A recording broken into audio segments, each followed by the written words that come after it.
Welcome to the Scale with Tech and AI Growth Lab podcast. I'm your host, Jay Farr at Tech Fusion Systems. Our guest is Pearl Michalson at Thanks Imaging. Pearl, welcome to the podcast. Thanks for having me. I'm excited to be here. It's my pleasure. So, can you give us a bit of an overview of Thanks Imaging and what you guys do? Yes, of course, I can definitely give you an overview. What we do is we tackle conflict, right? We are a combined company of conflict resolution services and media marketing. So, two different things, but they go hand in hand and they're both important. First things first is conflict resolution. I've found in a survey that I've done of my own, whether you are, just starting out at work, somebody that's worked for a really long time, a student, a veteran that's transitioning out of the military, a minority, or somebody in a position of authority that you haven't been in for a long time or generations, they often end up having conflict resolution with an individual who is not willing to understand where they're coming from, and somebody wants to be right, somebody wants to win. Conflict really comes from two different perspectives, and individuals coming to the problem with their separate perspective, taking into account where somebody else might be coming from.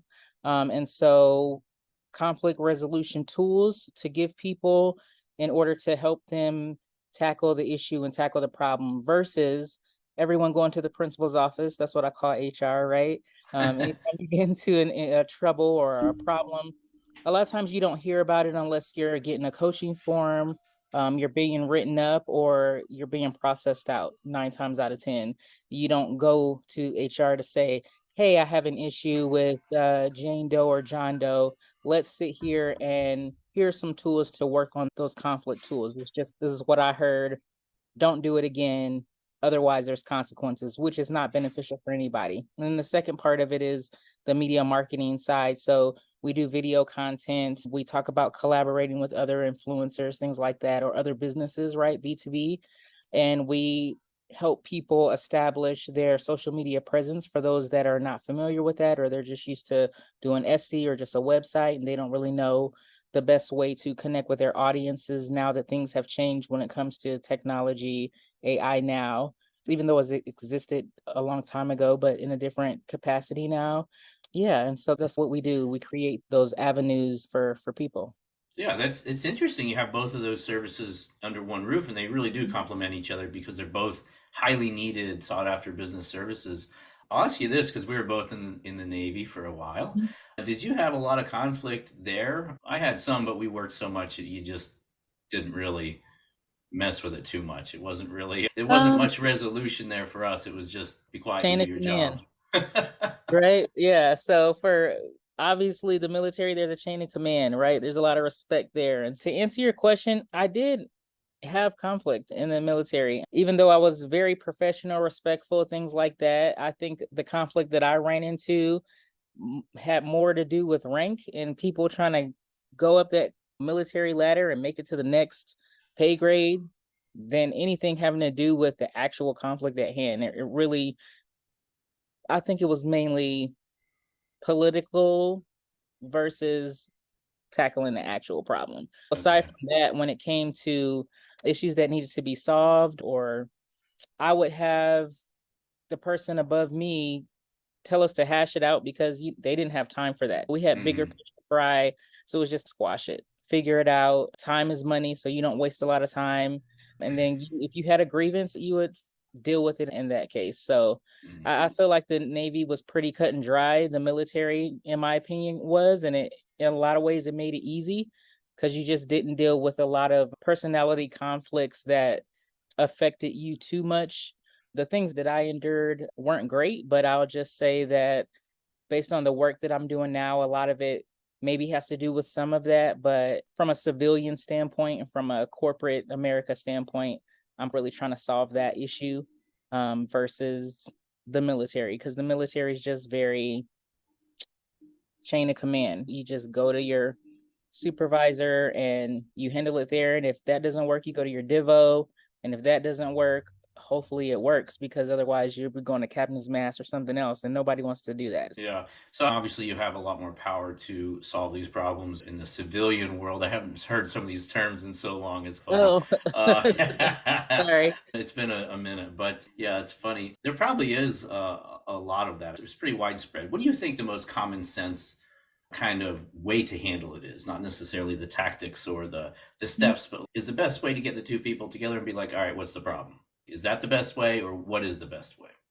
The best way is to take the person out of it, right? If I have an issue with you, my issue isn't with you. My issue is with the problem that we're trying to tackle here. If it has to do with Zoom and technical issues and their updates and not making it on time, then the solution to that is to do a test run prior to the meeting, or make sure that there's no outstanding updates or things like that. And say the link doesn't work, then make sure you have a backup or a alternative solution.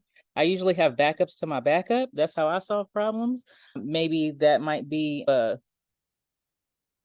defense way of tackling something. I try to think 5 or 6 steps ahead for any possible scenario that could come down the pike.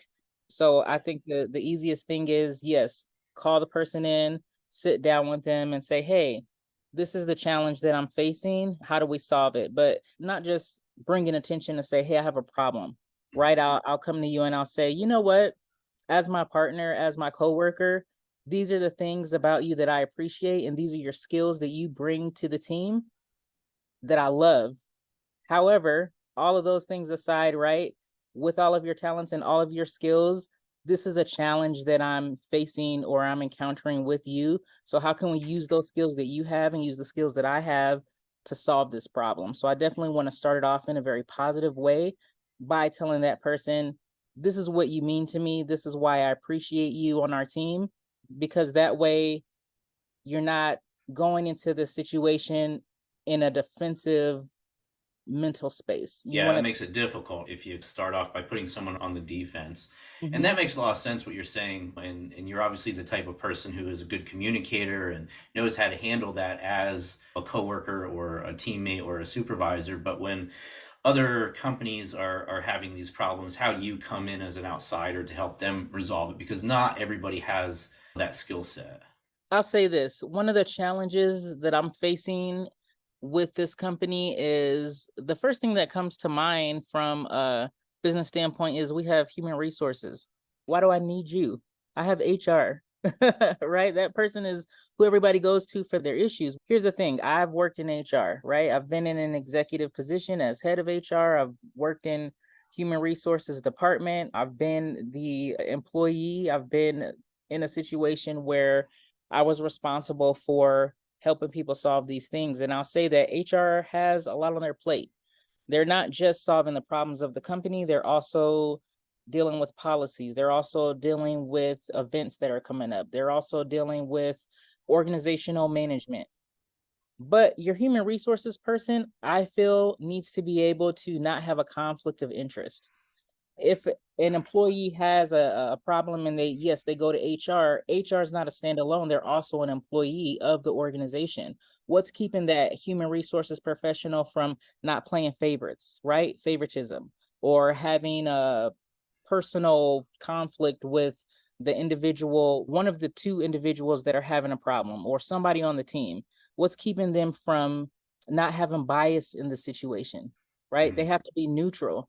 Me coming into this situation allows HR, in my opinion, to be that neutral party and not be a part of it. It keeps them from being accused of any type of bias. It allows a third person to come in that has no buy-in, because Right. I'm not coming in with doing what's best for the organization, because that's what the CEO wants. And I'm not the person coming in doing what's best for only the employees, because I'm in the human resources department. So I feel like bringing somebody like me in gives an advantage, because I'm coming in and I'm looking at the situation with fresh eyes. Yeah, it And rules out any potential, even if there is no conflict of interest with internal HR people. It in addition rules out the opinion that there might have been from anyone within the company. And Exactly. in my limited experience with HR, because in my corporate days, I did not deal with HR after I was hired.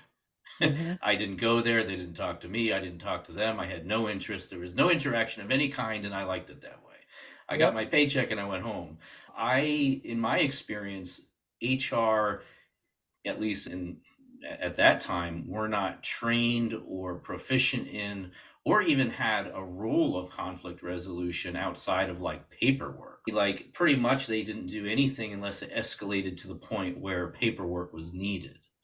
Is that still the case? Is that what you are still finding with HR departments? That's just not really something that they really do very much.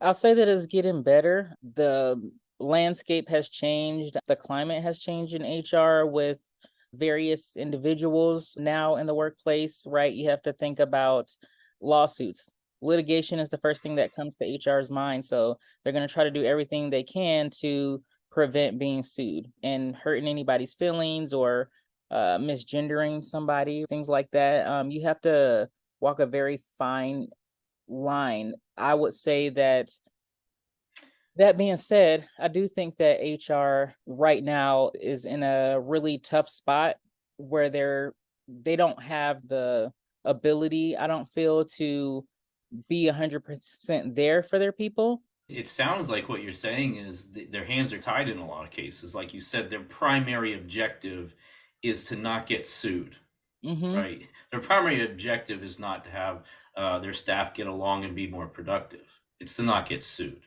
Exactly, And but that's not the best, that's not the best primary objective to have when there's a conflict between coworkers, right?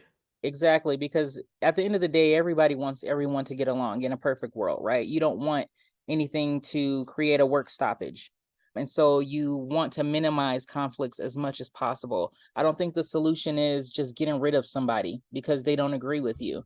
I don't think the solution is shutting people down or making people feel like they need to assimilate to the culture because then they're not able to use their voice.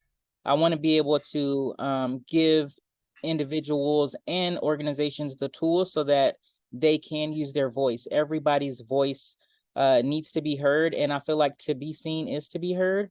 And if anybody in your organization feels like they're not being seen, then they feel like they're not being heard. And behind the scenes, that's going to create a lot of resentment, animosity in the workplace that just builds up. And then later that creates a problem, a bigger problem, because you didn't take the time or HR didn't take the time to get to the bottom of the issue at the beginning when it didn't seem like it was a big deal. I Right. think sometimes the small things, HR might be like, okay, we don't get along right now, or you two don't get along right now. Just have a conversation, figure out what it is, and just go about your day because we have a deadline to meet. We have a bottom line to meet.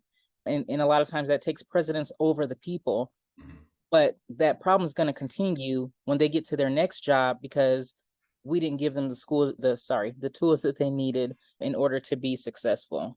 Yeah, that makes sense. What's the best way for you to help organizations? Do you typically come in when there's a serious problem between people? Do you come in and do training? Do you do like a training program to help them internally learn how to deal with these things? Like, how do you approach it from the way you deliver services to your clients? So I do not like coming in once there's a problem because I feel like it's too late. I feel it's best for me to come in when you're having retreats for the organization. Those are times when typically you do team building exercises, right? And one of these team building exercises you could have is bring somebody like me in order to reverse roles, do role play, put yourself in your subordinate's shoes or your direct report shoes, and you're the direct report for the day. And now your direct report is you, right? Mirroring, reflecting is important. I do provide workshops. I think workshops are beneficial. 90 minutes, right? That's only an hour and a half. Everybody has that time. Lunch and learns where I can come in and provide handouts, things like that, breakout rooms where we sit and we talk about here is a conflict resolution tool that you can use. Here's some media paperwork, recognizing the way in which other people communicate. Because at the end of the day, I need to be able to speak your language. If I can't speak your language, you're not going to be receptive to anything that I have to say. Right, makes sense. And yeah, that makes a lot of sense. Basically, like company training, retreats, the sort of team building days that some businesses have. Yeah, that And makes not just sense. that, because that only happens like what, once a year, That's what I maybe was twice getting a year. to. Yeah, how do Right. you handle that? Because it's not, and not all companies even do that at all, Mhm. too. I would love to be able to do something with them every 6 months. That's twice a year. But if they need more than that, checking in every 2 months would be beneficial, I think, for that organization, especially if, excuse me, you have new people that you're onboarding. I think it would be great for me to come in as a part of a onboarding package and create that for new companies or existing companies, but new Mhm, hires is what I meant to say, mhm. right? That orientation process is when you come in and you learn everything about the organization, you learn what's expected of you, the culture, the department that you're working in. But it's beneficial to also start it off by setting them up for success by giving them these tools in the beginning where I'm a part of that orientation workshop for them. And then do a follow-up to say, you hired somebody 4 months ago. Let's see where they're at right now, 4 months later. How have you as a director or as a supervisor or manager implemented the tools that I gave you for your new hire? And then let's move on to the next step now so that they are using those tools and implementing them daily so that it doesn't get lost or forgotten about. Yeah, that's awesome. That makes sense. I've talked to quite a few other coaches that tell me how toxic so many work environments are and how many problems there really are, which is it's pretty surprising. Business is tough enough without the problems between staff members and personal issues. And it sounds like what you're saying is a lot of those things just come out when there's a difference of opinion about the work itself or the task at hand and different perspectives. And that kind of escalates maybe because of the different viewpoints. How do people get in touch with you to find out about your services, whether they want to do training or whether they, need a consultation, they have issues within their organization? What's the best way? They can reach me at info@thanksimaging.com or just pearl@thanksimaging.com. And I'll be able to reach you and get in contact with you through that. If you go to the website, there's also a contact form on the very first homepage. If you scroll down to the bottom, you can check one or multiple issues where you have a challenge and where you need support. Yeah, perfect. That's thanksimaging.com, all the way at the bottom, consultation form. Cool. Awesome. Feel free to tell us anything else about, conflict resolution, and then definitely want to know about your media services and your graphics and your Yes. video and all that stuff, because that's more down my alley. Ah, I'll be speaking with my team in October. I know we're going to be talking about tools, relevance, prevalence, and keeping your authenticity in New York. So we'll be at the Her Rise conference the 20th and the 21st at Malloy University, speaking about the media aspect. And then I'll be talking about leadership and how individuals can navigate changes because a lot of people are getting laid off. How do you handle that fear around layoffs, letting people go, and maintaining that psychological safety there? But from the media standpoint, I can't get into too much detail, but I'm super excited. The fact that we're helping a organization right now with their YouTube podcast series right now. So I'm so stoked about that. But we're helping them with a series that they're doing, ideas with that, filming with that on location. So I'm excited about that. But, and then another client that I have, we're helping him with his website. He does original glass blowing, things like that. And he has a shop. So we're helping him with TikTok, with his Instagram and his Facebook, and just getting those clients in. But we'll be talking about best ways to collaborate, not losing not just your originality, but technology changes so fast, right?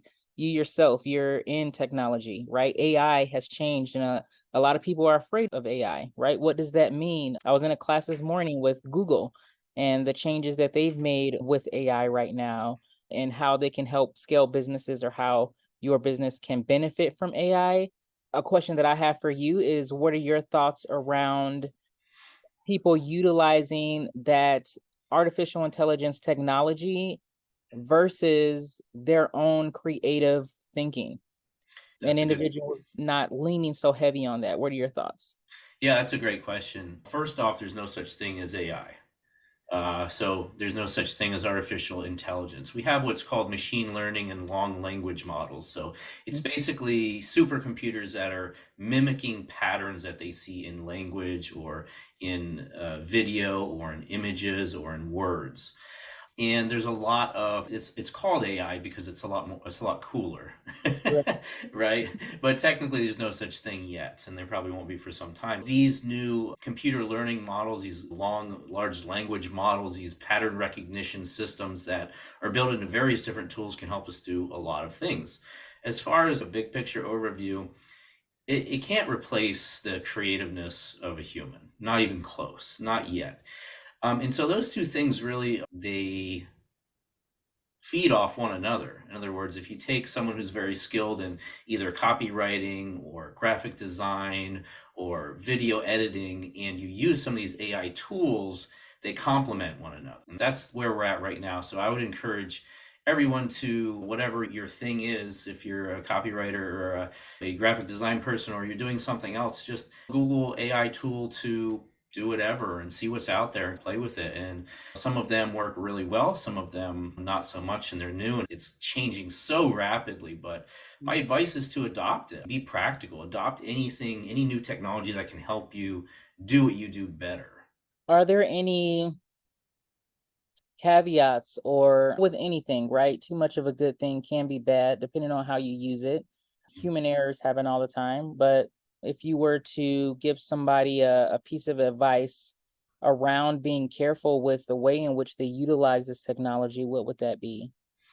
I would say don't be lazy. Some people want to use these AI tools to make their graphic image, write their copy, and just click the go button and copy and paste it. And I'm telling you right now, it's not good enough to do that yet. You have to start by giving it some really good input, and that comes from your own creativeness and inspiration. And then just get ideas from it, see what it spits out. It might spit out a couple of different ideas, and some of them might be good. And then it's up to you to tweak them to make a finished product. That's really what they're best used for right now. Hmm. Yeah. I agree. I'm right there with you. I don't want people to lose their passion. Just the issue that I see with conflict in general is that people shouldn't be afraid of it. Just you can be frustrated or angry, and there's fear around that because people tend to use anger or look at anger as negative and violent only. But again, it's a tool, whether it's something that's used to help you realize something or put some fire under your butt, right? I'm not gonna curse on this podcast, but yeah. It's okay um, if you did, but I don't know. Some platforms don't mind it and other ones do. so I I never know. Yeah.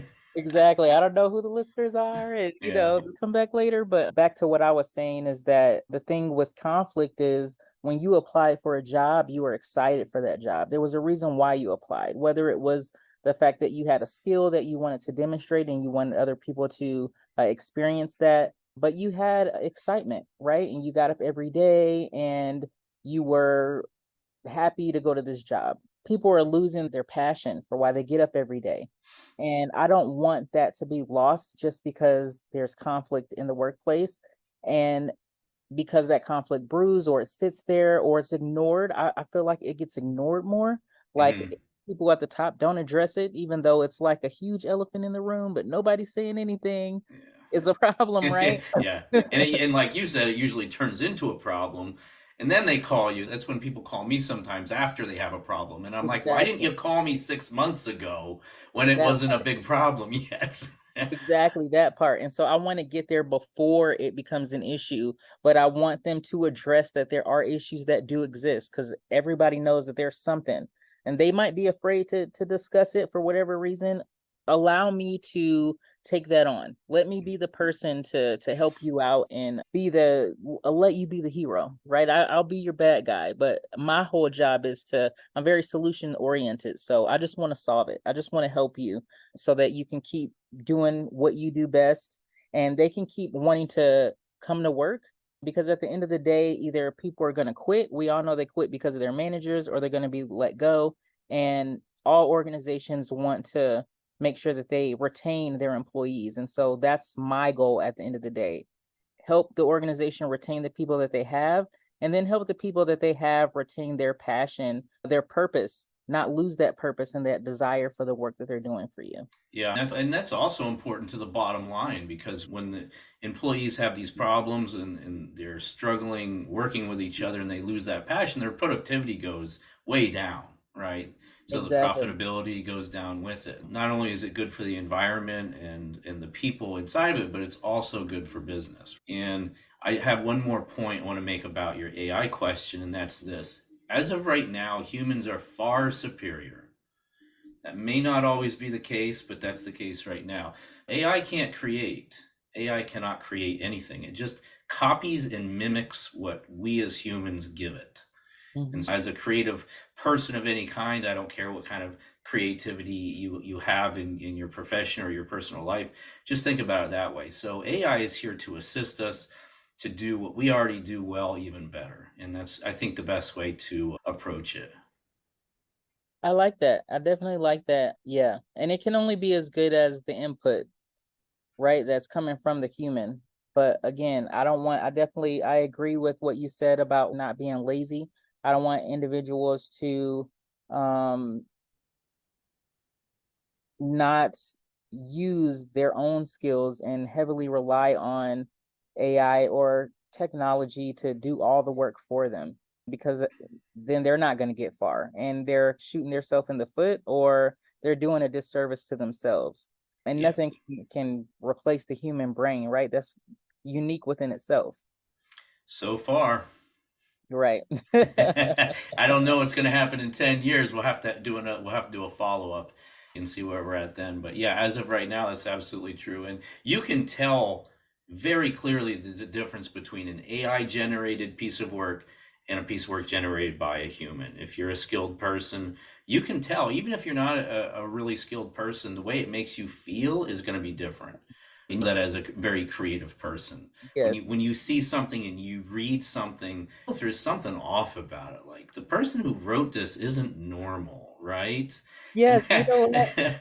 I'm not like there's even something off. I don't know what it is, but there's something off, and that's there's because definitely go probably someone copied and pasted it, or they used an AI tool, and they didn't just use it to get great ideas from. They used it as the finished product without putting it through a human's brain to polish it and make it very personal and very human. So this brings me to another thought. And I don't know how you would respond to this, so I'm very intrigued. But a friend of mine, we recently had a debate, as friends do, about hip hop, right? Who's the greatest rapper? Jay-Z's the GOAT. Okay, so stay with me. All right. So my whole thing with this argument about whether he's a GOAT or not is that music invokes feelings, and I have a very deep feelings toward hip hop and not just, what it means. It's the fact that it invokes feelings based on the way that they write the lyrics, the way that they deliver the lyrics makes you feel some type of way, whether it causes you to go out and do something actionable or it helps you connect with your feelings when you're not feeling so good. However, that being said, there was recently someone that took and it's nominated right now for a Grammy, but they took Drake's voice and they also took, who did they take? I think they took Drake and The Weeknd and they took their voices and created a song through AI. And now that song is up for nomination, even though neither one of them wrote any lyrics. Somebody just stole their voice and created that. Mm. And technology was also recently in the news for creating now I know this is not what we're talking about here, but they created like a 14-day embryo without any human. And so those are the scary parts of technology. What is going too far? Based on what I said, especially from the music standpoint, the fact that you can steal somebody's artistry, their work, their voice, what makes them, and create something and say, this is music. That's very similar to just recently. There's on Instagram, there's some AI girls. They're fake. They're artificial intelligence. They're video models. They're not real people. And Hmm. they have these enormous followings of men who are in love with them, which is sad and pathetic in its own way. But the point remains that things haven't even started to get weird yet. things are going to get weird. Even with that being weird, you're like, we're still not there. No, that's nothing. That is weird. That's disturbing to me as a man. But I want to say that it's funny, but it's just sad. Yeah, Come on. But no, things are going to get weird. Yeah. yeah, I'm definitely right there with you. And it just made me think, what's the end goal with both of those situations? What is it that they're trying to do, prove? I'm watching. I think the opposite might happen. I've been watching Carol and Tuesday. I don't know if you know what that is, but it's an anime. And so in this anime, they do a America's Got Talent type competition. But what's crazy about this is that they live on Mars. That's where everybody lives and where they're from. And some of them came from Earth, and I guess Earth is gone now, so they all live on Mars. But Is the Elon Musk there? no, Elon Musk is not Oh, there. okay. But the thing is, Carol and Tuesday are two girls that they write and they produce and sing their own music. Everyone else on Mars has used AI for everything, for all of their music, for it's just common knowledge, it's well known, and it's gotten to the point that people are so used to the AI that Carol and Tuesday using their original voice, their original songs in lyric writing is refreshing. And so they're getting more recognition because they're not using AI, which is crazy. Hmm. Yeah, Yeah, I see what you mean. A pushback. that, Pendulum swings one way and it goes a little far, and then people are like, okay, this is getting a little too weird, and then it goes back the other way.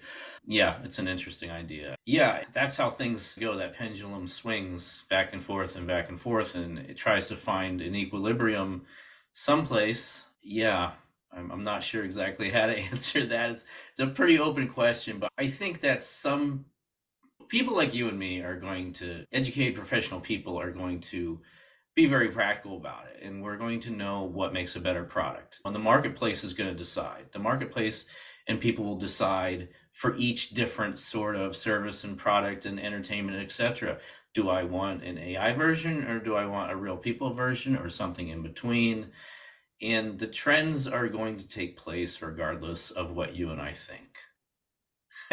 Which is either good or bad, but doesn't matter because that's what's going to happen. So I don't know how to answer your question, but it definitely is going to get weird. And yeah, hopefully what you're describing will be a part of that. I've had a lot of people on the podcast, a lot of business coaches and speakers talking about keeping humans human, right? I think there's a lot of pushback to this idea of let's be cyborgs all of a sudden and put wires in our brains and start being weird. Now, at the same time, I'm practical going, well, that doesn't necessarily mean that's a bad idea either, but we should be very careful about it. And there is a right, lot of discussion about it. And I think the most important thing is that there are these discussions happening, and we're asking the questions. What's going to happen? What should happen? What's good? What's not good right. about it? I think that is really refreshing because we're very early on in the widespread adoption of AI. This is very early on. Everyone's AI has been around a long time. Yeah, okay, fine. If you were a super nerd when you had some weird open source AI tool a few years ago, yeah, Mhm. sure, it existed, but not like it does now. Now there's new AI tools and Right, SaaS tools coming out. Every week there's new ones. And so now it's hitting mainstream adoption because it's functional, it's practical, and it is adding value to the marketplace.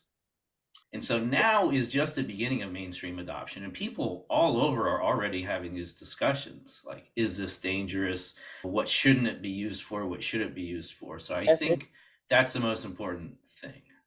Yes, exactly. And ethics is one of them too, right? In schools, whether you can adopt AI, use it or not, right? If it's banned in the classroom for high school students or college students, and are they actually learning? Again, that goes back to people being lazy, right? Or are they just trying squeaking by just so they can pass this class? But I think that in all things, balance is needed, whether we're talking about utilizing AI in media from a capacity standpoint. If you have a business and you're just one person, utilizing those tools in order to allow you to stay on top of orders or workloads or things like that, as long as you are being honest about it and authentic about it and It can help with your creativity, it can help you with ideas. Again, it's just a tool. Same thing with conflict resolution. You have to have balance in all of it. You can't just I can't come in there and just be slamming a hammer and looking at everything as a nail. And organizations can't do that either, but you have to have balance between the needs of the organization, the individual aligning with those values for that organization, while at the same time balancing the needs of the human being and their how they feel coming to work every day, and making sure that they feel, you know what, I can stay here another 2 or 3 years. I'm not looking to leave or walk outside the door because my company really gives a shit about me, right? I did curse there, but That's all good. It'll be fine. Yeah, that's a good point. And I always tell businesses, I deal with this all the time. They always want the new shiny thing that they think is going to help them. One day it's cold email marketing, the next day it's LinkedIn, the next day it's Facebook ads, the next day it's something else. And if you don't have a strategy, and if you don't understand the foundational principles that make things work in a strategic, holistic process that involves many tools and steps, then those shiny things and new AI tools aren't going to help you. It's just going to magnify whatever you're getting back. So if your return on your efforts are zero, then adding those new tools, your returns are going to continue to be zero. And now you're wasting more time with more tools and spending money for them. But if you are a skilled person and you already understand how to do your job well and to get results doing it, then implementing those tools is going to give you more leverage and more ability. So that's the way I view it. It's something that's going to help make you better as long as you are already a skilled person who understands the foundational concepts to make things work. So yeah, like back to your example of using AI to write college papers and stuff, that's probably a good thing if you're someone who has already mastered writing and communication and grammar, then that's probably a good thing to use. But if you haven't mastered those things already to a certain point, then it's probably hurting you in the long run. mm-hmm. Especially if you're being tested on that at the end of the day. You can't bring your computer in there, right? You have to know what all of those things mean. So, yeah, definitely for sure. And I want to emphasize that with both of these situations, nobody's losing here, right? Some people feel like utilizing these tools might be like a loss of power. Are they losing some sense of control? And there's not a loss in a sense of control whether you're utilizing these tools to If they think that, they should go trade in their car for a horse and buggy. exactly. Exactly. Yeah, definitely want to just say this is something else that is just going to help you out. It's going to take what you already do and make it better. Me coming in to help you resolve issues that you have in your organization is again not a loss of control or power, just because I'm here letting you know these are different ways in which to approach the problem, and there's not a one size fits all solution for everything. Each situation is completely different. Each situation needs a different way of approaching it. And sometimes the way that you've been doing it for years, there are organizations that feel like this is what we've been doing forever. So there's no need for us to change. And No I can need to change. Oh boy, that's right. horrible. I don't like it at all. Yeah. As a business, as an entrepreneur, as anyone in a leadership position, if you're not trying to get better every day, then I don't know why you're there. And if you're not getting better, you can't help your people get better. So you shouldn't be in that position, quite frankly. That's just my opinion. I'm not putting words in your mouth, but I'm pretty upfront with my clients. If I see a problem like that, I'm just going to tell them what it is because I don't want to deal with it. We have to Mhm. be professionals. We have to be practical, and it's okay that we're not good at everything. We're not good at everything. We have our strengths and weaknesses, and we're supposed to work together to share information and to share our knowledge and experience so that we can learn from each other to grow. So there's nothing wrong Exactly. with that. That's what you're supposed to do. So calling someone like yourself and being like, hey, like you are experienced and you have a lot of skills to deal with this, and we would like to learn from you. Like, help us out. I think that's a very Mhm. smart thing to do. Exactly. I am right there with you. Definitely grow. Try something new. Don't stay in the same place because you're just going to be left behind, in my opinion. Nothing Nothing. works forever. Nothing works forever. The oldest companies and brands in the world are all out of business. They're gone. Why is that? They didn't keep up with. I definitely want to say that I have learned a lot just being on this podcast, speaking with you.